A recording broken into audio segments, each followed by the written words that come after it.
आज यहाँ पे मैं डिस्कस करने जा रहा हूँ आपके साथ इलेक्ट्रिक चार्ज एंड फील्ड से रिलेटेड जो क्वेश्चंस हैं, सिंगल चॉइस वाले ऑब्जेक्टिव टाइप के क्वेश्चंस जो टर्म 1 में आने वाले हैं आपके पेपर में, तो वो हम यहाँ पे डिस्कस करेंगे। जो भी कॉन्सेप्ट उससे रिलेटेड होगा वो भी मैं आपको समझाने की कोशिश यहाँ पे करने वाला हूँ। Question number 16, each corner A and C has a charge Q1 and on the each corner B and D has charge -Q2 of a square ABCD of side L।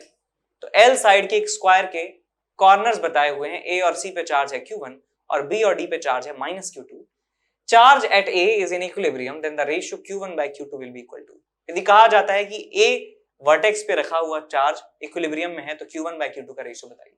तो आप फटाफट एक स्क्वायर बना सकते हैं। देखिए, स्क्वायर के जो वर्टाइसिस के नाम होते हैं वो ऑर्डर में लिखे जाते हैं। या तो आप ऐसे चलिए या आप ऐसे चलिए, कहीं से किसी भी एक वर्टेक्स से स्टार्ट हो जाइए, यहां से स्टार्ट हो जाइए, यहां से स्टार्ट हो जाइए। तो मैं A को मान लेता हूं यहां, ये हो गया आपके पास B, ये हो गया C, ये हो गया D। उल्टा भी चल सकते थे, ये A माना है तो ये B C D हो जाता है, कोई फर्क नहीं पड़ेगा, कहीं से भी स्टार्ट कर सकते हैं। बट आपको ये ध्यान रखना है कि एक सेम ऑर्डर में आपको चलना है। ऐसा नहीं है ये A लिख दिया तो ये B लिख दिया, ये ऐसे या ऐसे। चलिए, अब A और C पर चार्ज जो है Q1 के बराबर है। यहां पे चार्ज है हमारे पास Q1 और यहां पे चार्ज है हमारे पास -Q2 charge, sorry this is Q1 जो है वो A और C पर है और B और D पर -Q2 है, -Q2 और ये हमारे पास है -Q2 और ये +Q1 और ये +Q1। हमसे कहा यह गया है कि A पर जो चार्ज है वो इक्विलिब्रियम में है। इक्विलिब्रियम में होने का मतलब है, देखिए इसके ऊपर टोटल लगने वाले जो फोर्सेस हैं 0 के बराबर हैं। अब देखिए ये एक नेगेटिव चार्ज है तो इस पॉजिटिव चार्ज को ये अट्रैक्ट कर रहा होगा F फोर्स से, तो उतने ही फोर्स से ये नेगेटिव चार्ज इसको अट्रैक्ट कर रहा होगा इस लाइन के अलोंग। ये भी हो गया F। ये पॉजिटिव चार्ज इनके बीच का डिस्टेंस है L√2 के बराबर, तो ये 45 डिग्री के अलोंग F2 के बराबर फोर्स लगा रहा होगा, रिपल्सिव फोर्स के बराबर फोर्स लग रहा होगा F2। हमें क्या करना है कि ये फोर्स और ये फोर्स, इन तीनों का जो समीशन है, वेक्टर समीशन 0 करना है, तभी इस चार्ज के ऊपर नेट फोर्स 0 आ पाएगा। इसके ऊपर नेट फोर्स तभी आ पाएगा जब ये और ये मिलके 0 के बराबर है। ठीक है, तो हमारे पास सवाल कुछ ऐसे बन चुका है कि ये हमारे पास है Q1 और इसके ऊपर एक फोर्स लग रहा है इस तरफ F, एक फोर्स इस तरफ लग रहा है F और एक फोर्स इस तरफ लग रहा है F2, कह देते हैं इसे F2। अब देखिए बेटा, ये दोनों फोर्सेस बराबर है मैग्नीट्यूड में, एंगल बीच में 90 डिग्री है, तो मैं कह सकता हूं इन दोनों का जो रिजल्टेंट है F और F का वो आएगा इस तरफ F√2 फोर्स आएगा और ये आपके पास F2 है। तो हम कह सकते हैं कि F√2 minus of F2 should be equal to 0 for equilibrium. Equilibrium का मतलब होता है कि नेट फोर्स 0 होना चाहिए। तो इक्विलिब्रियम के लिए कह सकते हैं कि इसके ऊपर नेट फोर्स इस तरफ है F√2, इस तरफ है F2, दोनों का जो डिफरेंस है 0 आना चाहिए। तो ये हो गया साहब, F√2 को लिख सकता हूं मैं K Q1 Q2 divided by L square into √2 is equal to K Q1 square divided by L√2 का स्क्वायर। समझ गए? यहां और यहां के बीच का डिस्टेंस जो है वो L√2 के बराबर है और ये जो डिस्टेंस है ये L के बराबर है, ये डिस्टेंस भी L के बराबर है। इस तरीके से हमने फोर्स लिख दिया है। तो यहाँ K से K कैंसिल आउट हुआ, एक Q1 से Q1 कैंसिल आउट हुआ, L स्क्वायर से L स्क्वायर चला गया, तो यहाँ मिला आपके पास √2 Q1 Q2 is equal to, यहाँ ये L√2 है, नीचे आ जाएगा आपके पास 1/2, यहाँ पे आ जाएगा आपके पास Q1। तो रेशियो निकालना है हमें Q1/Q2 का, तो यहाँ से आपको रेशियो मिल जाता है Q1/Q2 इज इक्वल टू 2√2। तो ये रेशियो हमें प्राप्त हो जाता है Q1/Q2 is equal to 2√2, which is option number B. Hello my dear students, I am Neeraj Kumar Chaudhary और फिजिक्स टीचर। बच्चों, एक बहुत इंपॉर्टेंट इंफॉर्मेशन देनी है। अनअकैडमी पे T20 टेस्ट सीरीज स्टार्ट हो रही है 7th अक्टूबर से, जो कि 7th अक्टूबर से लेके 29th अक्टूबर तक चलेगी। डेली टेस्ट होगा 6:30 से लेके 7 PM तक, ठीक है ना।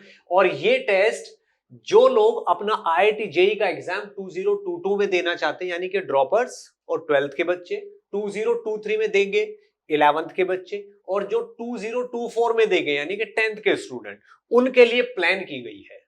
ठीक है बच्चों, डेली टेस्ट होगा, डेली रिजल्ट आएगा उसी टाइम और डेली अवार्ड्स है इसमें।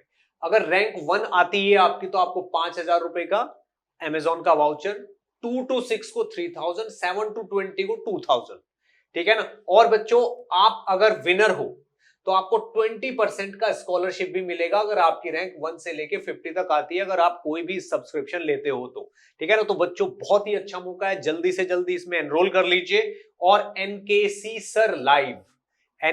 सर लाइव कोड डालना ना भूलें, ठीक है बच्चों। चलिए, बेस्ट ऑफ लक। तो आगे चलते हैं अगले सवाल की तरफ। Question number 17, the force between two charges 0.06 metre apart is 5 newton. तो दो चार्जेस हैं जिनके बारे में कुछ नहीं पता है, डिस्टेंस उनके बीच में ये है और फोर्स लगता है इतना। If each charge is moved towards each other by 0.04 metre then the force between them will become. तो हम जानते हैं इतनी बात कि फोर्सेस दो चार्ज के बीच में कितने लगते हैं, Q1 Q2 divided bye R square.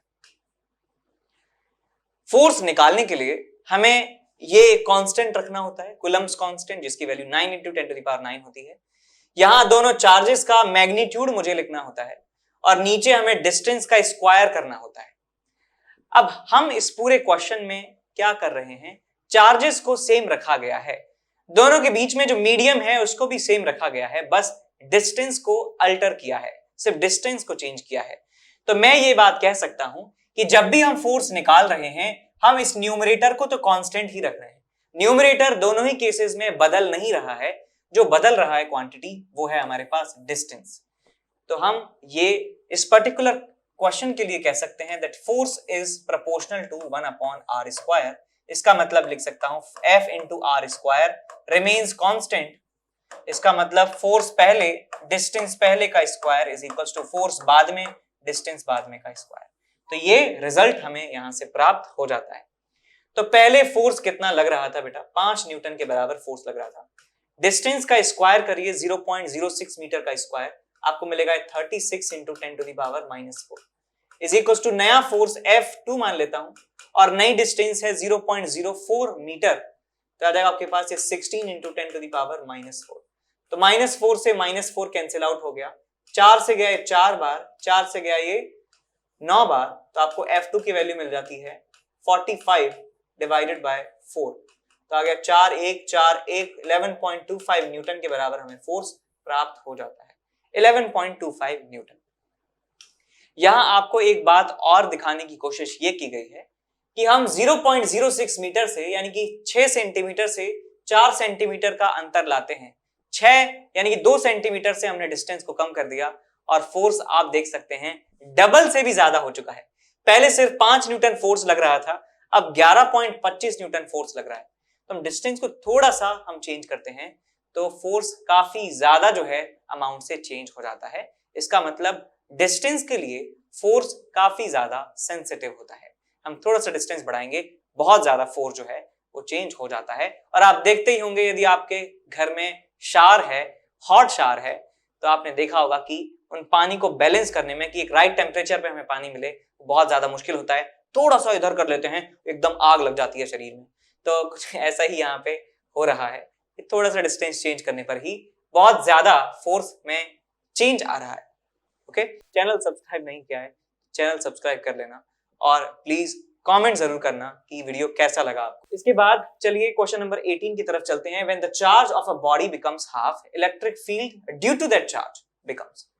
तो हम जानते हैं कि एक चार्ज की वजह से जो इलेक्ट्रिक फील्ड होता है इसकी विसिनिटी में r डिस्टेंस पर इलेक्ट्रिक फील्ड का मैग्नीट्यूड होता है KQ divided by R square. तो हम क्या कर रहे हैं कि चार्ज को हाफ कर रहे हैं। चार्ज को हाफ कर रहे हैं तो मैं कह सकता हूं नया इलेक्ट्रिक फील्ड हो जाएगा E डैश, तो इसको लिख सकता हूं K नया charge Q/2 divided by R square. तो आप देख सकते हैं क्लियरली क्या जाता है KQ/2R square. KQ/R square E के बराबर है, तो E डैश की वैल्यू आपको मिल जाती है E/2 के बराबर। इसका मतलब नया वाला इलेक्ट्रिक फील्ड पुराने इलेक्ट्रिक फील्ड का आधा हो चुका है, पुराने इलेक्ट्रिक फील्ड का आधा हो चुका है नया इलेक्ट्रिक फील्ड। इसका मतलब कह सकता हूं ये हाफ हो चुका है इलेक्ट्रिक फील्ड जो हमारे पास है। अगले सवाल की तरफ चलते हैं, question number 19। Force exerted by a uniform electric field. Force exerted by a uniform electric field on an electron having mass me and proton of mass mp are represented as fe and fp respectively are related as। देखिए दो बात कर रहे हैं electric field के द्वारा force की, force exerted by electric field. Formula क्या होता है? फॉर्मूला सबको याद होना चाहिए। यदि इलेक्ट्रिक फील्ड E है और उसमें चार्ज रखा है Q, तो उसके ऊपर लगने वाला फोर्स होता है QE के बराबर। यानी ये फोर्स डिपेंड कर रहा है बेटा चार्ज के ऊपर, और चार्ज का मैग्नीट्यूड हम जानते हैं प्रोटॉन का और इलेक्ट्रॉन का बराबर होता है। हम जानते हैं कि चार्ज ऑन प्रोटॉन और चार्ज ऑन इलेक्ट्रॉन बराबर होता है magnitude which is 1.6 into 10 to the power -19 coulomb के बराबर। लेकिन मास दोनों का अलग अलग है। मास ऑफ इलेक्ट्रॉन होता है 9.1 into 10 to the power -31 और मास ऑफ प्रोटॉन होता है 1.67 into 10 to the power -27 kg। तो मासेस में हम जानते हैं कि प्रोटॉन बहुत भारी है इलेक्ट्रॉन से, लेकिन फोर्स इलेक्ट्रिक फील्ड का सिर्फ चार्ज पर डिपेंड कर रहा है और चार्ज दोनों का बराबर है। तो हम ये कहेंगे कि this force due to the electric field will be same for both electron and proton in magnitude. तो यहाँ पे ए वाला ऑप्शन आप टिक कर सकते हैं। यदि ग्रेविटेशनल फोर्स पूछा जाता है ना, कि मान लीजिए ग्रेविटेशनल फील्ड है हमारे पास और प्रोटॉन और इलेक्ट्रॉन रखे हैं, यदि पूछ भी ले सवाल ये सब, तो हम कह सकते हैं कि प्रोटॉन का मास ज्यादा है तो प्रोटॉन के ऊपर लगने वाला फोर्स ज्यादा होगा डेफिनेटली। लेकिन इलेक्ट्रॉन यदि इलेक्ट्रिक फोर्स पूछा जा रहा है तो हम कहेंगे चार्ज के ऊपर डिपेंड करता है, तो दोनों के चार्ज बराबर हैं तो सेम फोर्स लगेगा। आगे बढ़ जाते हैं अगले सवाल की तरफ। A positively charge metal ball Hanks from a silk thread. तो यहाँ पे एक सिल्क का थ्रेड है और यहाँ पे एक बॉल है और बॉल को हैंग किया गया है। We put a positive test charge Q naught at a point and measure F upon Q naught, then it can be predicted that the electric field strength E। अच्छा, तो भाई ये हमारे पास एक चार्ज्ड स्फीयर है, चार्ज्ड बॉल है metal की ball है, ठीक है, मेटल की बॉल है। एक सेकंड दोबारा बना देते हैं। मेटल की बॉल है और इसके ऊपर चार्ज है, पॉजिटिव चार्ज है, इस तरीके से समझ गए ना। यदि आपने पूरा चैप्टर पढ़ रखा है तो आप जानते हैं कि एक आइसोलेटेड आपके पास कंडक्टिंग स्फीयर है तो पूरा चार्ज जो है वो सरफेस पर आ जाता है, सरफेस पर पूरा चार्ज आ जाता है, तो सरफेस पर पूरा चार्ज होगा इसका। और हम इस बॉल की वजह से इसकी विसिनिटी का मतलब नजदीकी पॉइंट्स पर निकालना चाहते हैं इलेक्ट्रिक फील्ड। तो यहां पर मैं मान लीजिए इलेक्ट्रिक फील्ड निकालना चाहता हूं इस पॉइंट पर, पॉइंट को मान लेता हूं P।